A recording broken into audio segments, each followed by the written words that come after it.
ایک معاہدہ ہویا کافراں دے نال، اس معاہدے دے اندر شرطاں طے ہو گئیاں، دوواں پاسوں دستخط ہو گئے تے صحابہ کرام نو امن ہو گیا کہ ہن کافراں حملہ کوئی نہیں کرنا، چونکہ شرطاں دے اندر ایک گل طے سی۔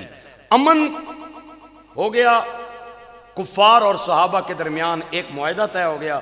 سرکار نے اس موقع تو فائدہ اٹھاندیاں اطراف و اکناف کے بہت سارے بادشاہوں کو خطوط ارسال کیے، اسلام کی دعوت انہیں دی۔ ان خطوط میں ایک خط شاہ مقوقس شاہ مصر کے نام لکھا، اور حاتم بن ابی بلتا یہ حضور کے ایک صحابی ہیں، بدر میں شریک ہوئے، اور یہ وہ خط لکھے مصر کے شہر سکندریہ میں پہنچے۔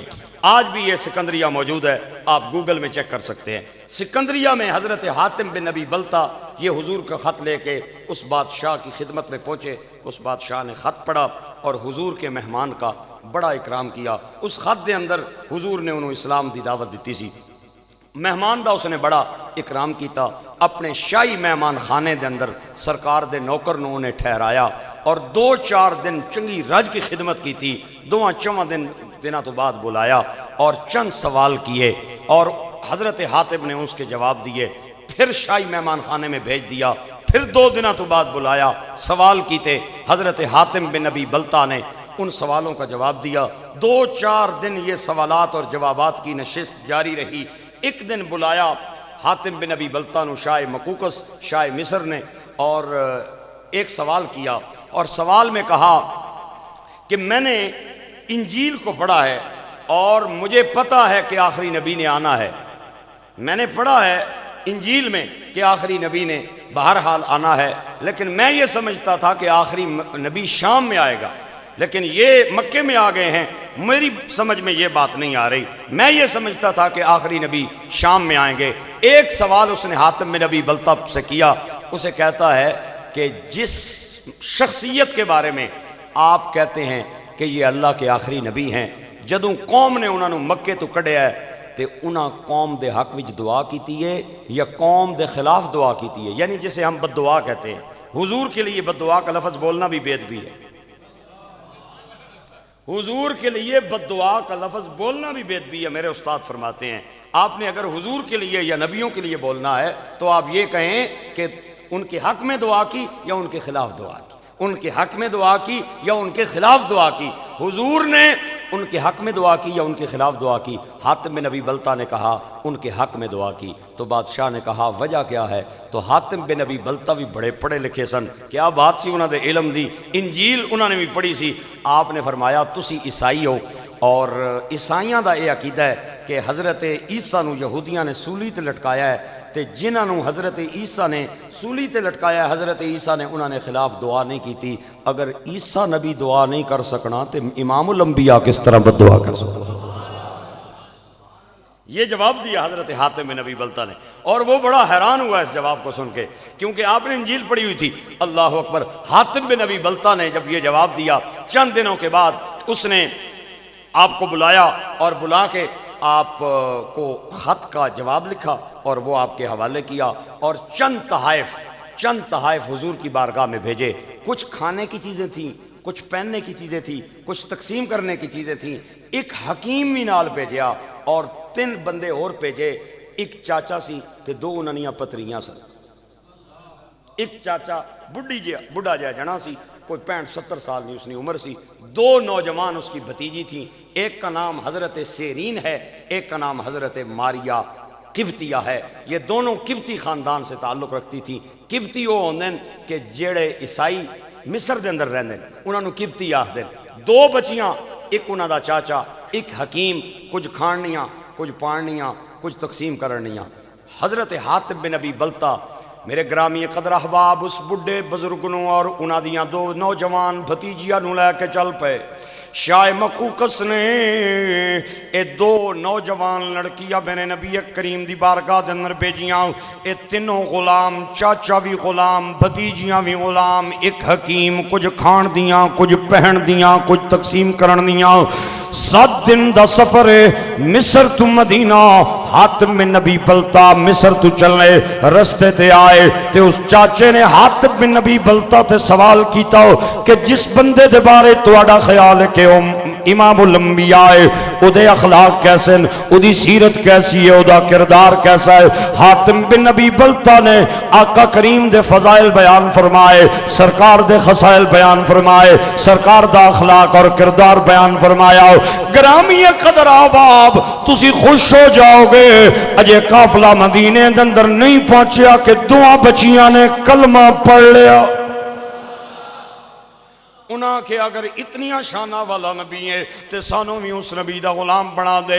چاچے نے نہیں پڑھیا، انہاں دو بچیاں نے کلمہ پڑھ لیا۔ 7 دن بعد حاتم بن نبی بلتا حضور دی بارگاہ دے اندر آئے، سارا ماجرا سنایا، خط دیتا۔ میرے آقا کریم ادھے رویے تو بڑے خوش ہوئے، ادھے دتے سارے تحائف نو میرے آقا کریم نے قبول فرمایا۔ سیرین سیرین ایو بی بی ہے جدا نکاح حضور نے حضرت حسان بن ثابت نال فرمایا۔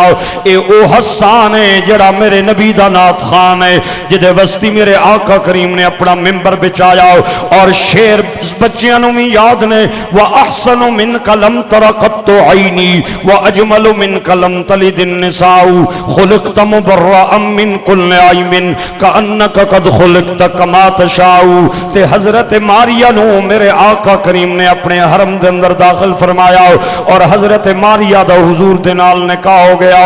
میرے بھائیو اے او خوش نصیب بی بی ہے جدے وچوں میرے آقا کریم اللہ نے ایک بیٹا عطا فرمایا جنہ دا نام حضور نے حضرت ابراہیم رکھیا۔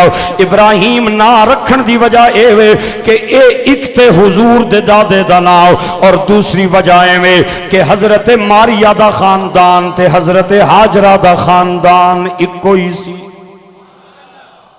حضرت حاجرہ بھی قبطی خاندان سے تعلق رکھتی تھی اور حضرت ماریہ بھی قبطی خاندان سے تعلق رکھتی تھی، اور اس بات پہ حضرت ماریہ بڑی خوش تھی کہ میں اس خاندان میں سے ہوں جس سے حضور کی نسل چل رہی ہے، جس سے حضور کی نسل چل رہی ہے۔ حضرت ماریہ قبطیہ رضی اللہ تعالیٰ عنہ سرکار نے اپنے حرم دے اندر داخل فرمایا اور انہاں نو پردہ کرن دا حکم عطا فرمایا۔ اے ام المومنین بنیاں 18 مہینے انہاں دا بچہ زندہ رہا۔ اے او ابراہیم ہے جدی محبت دیاں داستانہ حدیث دیاں کتاباں دے اندر آندیاں 18 مہینیاں دا بچہ چنگا بھلا چل پھر سکدا ہے۔ سرکار انہوں انگلی تو نپ کے چلاندے سن۔ حضور دی باقی ساری اولاد بچیاں تو علاوہ بچپن دے اندر فوت ہو گئی۔ اے او بچہ سی جڑا 18 مہینے جیوندا رہا۔ ایک وقت آیا حضرت ابراہیم بیمار ہوئے، میرے آقا کریم نو اطلاع ملی، سرکار حضرت ماریہ دے گھر آئے۔ اس وقت بچے دی سانس اکھڑ چکی سی، سرکار نے بچے نو اپنی گود دے اندر لٹایا۔ میرے آقا کریم دے آنسو بچے دے رخساراں تے آئے، سرکار روندے جاون نالے بچے نال گلاں کردے جاون۔ میرے بھائیو اور دوستو، اللہ نے جتنی بھی حضور دے بیٹے سن سارے بچپن دے اندر اٹھا لائے۔ ادھی وجہ اے وے کہ اللہ دے پاک نبی نے خاتم النبیین بننا سی۔ حدیث پاک دے اندر اس بچے دی موت دی وجہ بھی سرکار نے بیان فرمائی۔ آپ نے فرمایا لو کان حیا لکان نبیا، اگر زندہ ہوتا تو نبی بنتا، اگر زندہ ہوتا تو نبی بنتا۔ چونکہ اللہ نے نبوت کا دروازہ بند کر دیا اس لیے خدا نے میرے بیٹے کو اپنے پاس بلا لیا۔ انا خاتم النبیین لا نبی بعدی۔ ہم اسی لیے کہتے ہیں کہ ختم نبوت کا معاملہ یہ بڑا حساس معاملہ ہے، یہ بڑا نازک معاملہ ہے۔ اللہ نے اپنے محبوب کو تکلیف دینا پسند کر لیا لیکن ختم نبوت پہ آنچ کو پسند، اسی لیے ہم کہتے ہیں ختم نبوت کا معاملہ یہ حضور کی عزت کا معاملہ ہے، مومن کی غیرت کا معاملہ ہے۔ حضور نے حضرت عمر کے لیے فرمایا اگر لو کان بعدی نبی لکان عمر بن الخطاب، اگر میرے بعد کوئی نبی ہوتا تو عمر بن خطاب ہوتا۔ اگر نبوت کا سلسلہ جاری رہتا تو اللہ حضرت عمر کو بھی اٹھا لیتا۔ عمر کا نہ فوت ہونا اور عمر کا زندہ رہنا اس بات کی دلیل ہے کہ ختم نبوت کے دروازہ اللہ نے ہمیشہ کے لیے بند کر دیا ہے۔ اسی لیے ہم کہتے ہیں ختم نبوت کا جو معاملہ ہے یہ بڑا حساس معاملہ ہے، یہ بڑا نازک معاملہ ہے۔ خیر، بچے نے حضور دے گود دے اندر جان دیتی، سرکار دو عالم دے آنسو بچے دے رخساراں تے آ کے گرے۔ حدیث دیاں کتاباں دے اندر او گلاں وی نے جڑیاں حضور نے اپنے بچے دے نال فرمائیاں۔ میرے بھائیو ذرا سوچو تے صحیح نا، بچہ ہوئے 18 مہینیاں دا تے باپ انہوں جھولی دے اندر بٹھا کے جھولی دے اندر لٹا کے بیٹھا ہوئے اور بچے دیاں سانساں اکھڑ جامن تے باپ تے کے گزر دیے۔ میرے سرکار دے آنسو حضرت ابراہیم دے رخساراں تے گرے۔ آپ نے فرمایا ابراہیم میں خدا دی تقدیر تے راضی ہاں، میں اللہ دے فیصلیاں تے راضی ہاں، لیکن انا بفراقک لمحزونون، تیری جدائی دا مینوں بڑا صدمہ ہے، تیری جدائی دا مینوں بڑا غم ہے۔ بچے دی آخری ہچکی آئی تے بچے دی جان نکل گئی۔ میرے آقا نے فرمایا انہو لمرزعون فی الجنہ، میرا بیٹا بچپن دی عمر وچ اور دودھ پیندی عمر دے اندر فوت ہویا ہے۔ اللہ نے جنت دے اندر ایک حور دی ڈیوٹی لائی ہے جڑی میرے بچے نو دودھ پلائے گی۔ حضرت ماریہ بڑیاں خوش ہوئیاں یہ گل سن کے، چونکہ ماں جس کا بیٹا فوت ہو گیا کتنی دکھی ہوگی۔ اللہ اکبر۔ اس طرح دا نا ایک اور واقعہ حضرت جعفر طیار کے بارے میں بھی آتا ہے۔ طیار کہتے ہیں جس کے 2 پر ہوں، طیار پروں والوں کو کہتے ہیں۔ انہیں جعفر طیار کیوں کہا جاتا ہے؟ غزوہ موتا جو جارڈن کے شہر میں لڑی گئی، موتا ایک جارڈن اردن کا شہر ہے، وہاں پہ ایک جنگ لڑی گئی۔ حضرت جعفر طیار سپہ سالار تھے، ان کے ہاتھ میں پرچم تھا۔ جب لڑائی شروع ہوئی تو کافروں نے تلوار مار کے آپ کا ایک بازو جو ہے شہید کر دیا، جس کے ساتھ آپ نے وہ پرچم اٹھایا ہوا تھا۔ تو وہ جس ٹائم شہید ہویا نا بازو، تو صحابی نے فوراً پرچم دوسرے ہاتھ میں جلپ لیا۔ جرت دیکھیں، ہمت دیکھیں، آپ بہادری دیکھیں، دوسرے ہاتھ میں پرچم اٹھایا۔ کافروں نے اس پہ بھی تلوار چلائی، وہ بازو بھی کٹ کے گرا۔ تو صحابی نے پرچم کو پھر بھی نیچے نہیں گرنے دیا، بلکہ اپنی گردن اور اپنے کندھے کے درمیان اس پرچم کو تھام لیا۔ آپ بول نہیں رہے سبحان اللہ۔ ایک بازو کٹ گیا، دوسرے میں اٹھا لیا، دوسرا کٹ گیا تو آپ نے اپنی گردن اور اپنے کندھے کے درمیان اس پرچم کو تھام لیا۔ یہ جنگ مدینے چ نہیں ہوئی، مدینے چو کئی ہزار کلومیٹر دور ہے جارڈن، اردن جسے کہتے ہیں، آج گوگل میں لکھا ہوا ہے اردن کا شہر ہے موتا، وہاں پہ یہ جنگ ہوئی۔ جعفر طیار آخرکار شہید ہو گئے۔ سرکار مدینے بیٹھے، آپ خوش ہوو گے یا نہیں ہوو گے؟ آج ملا ممبر پہ بیٹھ کے کہہ رہا ہے نبی کے پاس علم غیب کہاں سے آیا؟ اللہ کے پاس غیب کا علم ہے، نبیوں ولیوں کے پاس غیب کا علم نہیں ہے۔ میں کہا ملا جی تھوڑا جہا احتیاط کرو، خدا دا خوف کرو۔ حدیث دیاں کتاباں بہت سارے واقعات ہیں، یہ واقعہ موتا دے اندر ہویا ہے۔ سرکار مدینے دے اندر بیٹھ کے جعفر طیار کے بارے میں خوشخبری سنا رہے۔ آپ نے فرمایا جعفر کو اللہ نے 2 پر عطا فرمائے اور جعفر جنت میں سیرے کر رہا ہے۔ مدینے میں بیٹھ کے حضور موتا کی خبریں سنا رہے ہیں۔ حضور کے علم کا یہ حال ہے۔ میرے گرامی قدر احباب، آپ نے فرمایا انہو لمرضع فی الجنہ، میرا بچہ وہ دودھ پیتی عمر میں فوت ہوا ہے۔ اللہ کریم نے ایک حور کی ڈیوٹی لگائی ہے جو اس بچے کو دودھ پلا رہی ہے۔